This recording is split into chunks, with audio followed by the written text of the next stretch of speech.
Un príncipe para una solterona.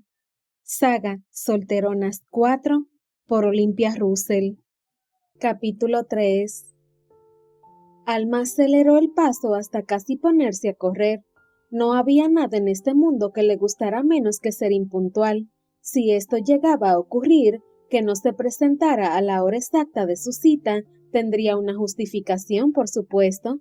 Podría contarle al conde lo que le había ocurrido con el jinete salvaje y cómo había perdido casi 10 minutos en intentar limpiar el desastre en una pequeña fuente que encontró en el camino. Pero lo cierto es que prefería no tener que hacerlo.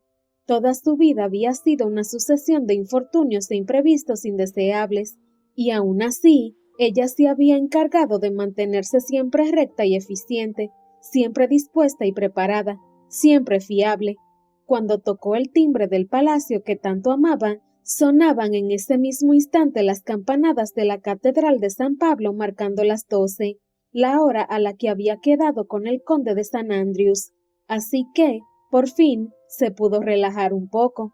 Una vez más, a pesar de la adversidad, había llegado puntual, cumpliendo con sus obligaciones y demostrando que era una mujer de fiar. Nada que ver con su padre.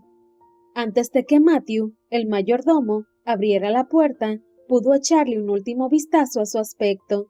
Los 10 minutos que había estado limpiándose en la fuente habían tenido su efecto positivo, y su aspecto había mejorado considerablemente, pero, aún así, no había conseguido arreglar el desaguisado del todo. Su pañuelito era demasiado pequeño y el estropicio demasiado grande como para limpiar todo. El sombrero que llevaba había parado una buena parte de la lluvia de lodo que había caído sobre ella, y por esto mismo había quedado inservible y no había tenido más remedio que quitárselo y guardarlo, bien enrollado, en el bolso. Aquello había hecho que su pelo hubiera quedado al descubierto, algo que odiaba. Era cierto que, a pesar de ir siempre cubierta, se afanaba antes en peinar bien su abundante cabellera para domar sus rizos y hacerlos desaparecer en un peinado tirante y un moño apretado y discreto. Pero aún así, el color de su pelo era imposible de disimular. Se trataba de un color que ella odiaba, primero por lo estridente que era, lo más alejado a la imagen de eficiencia, discreción y tranquilidad que ella quería transmitir siempre, y segundo, porque era la prueba más palpable de sus orígenes familiares, unos orígenes que ella odiaba con toda su alma, porque el rojo intenso de sus cabellos no dejaba la menor duda de su relación con Escocia, es decir, con el país de origen de su familia, es decir, de su padre.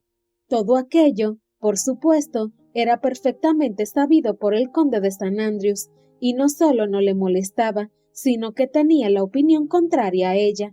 Para empezar, a pesar de sus defectos evidentes, tenía muy buena opinión sobre su padre.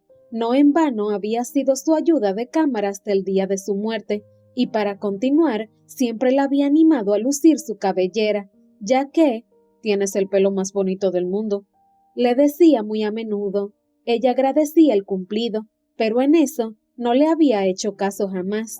Aunque el conde era su segundo padre, un segundo padre mucho más responsable y cariñoso que el primero, aunque era su benefactor y le hacía caso siempre en todo, en eso no.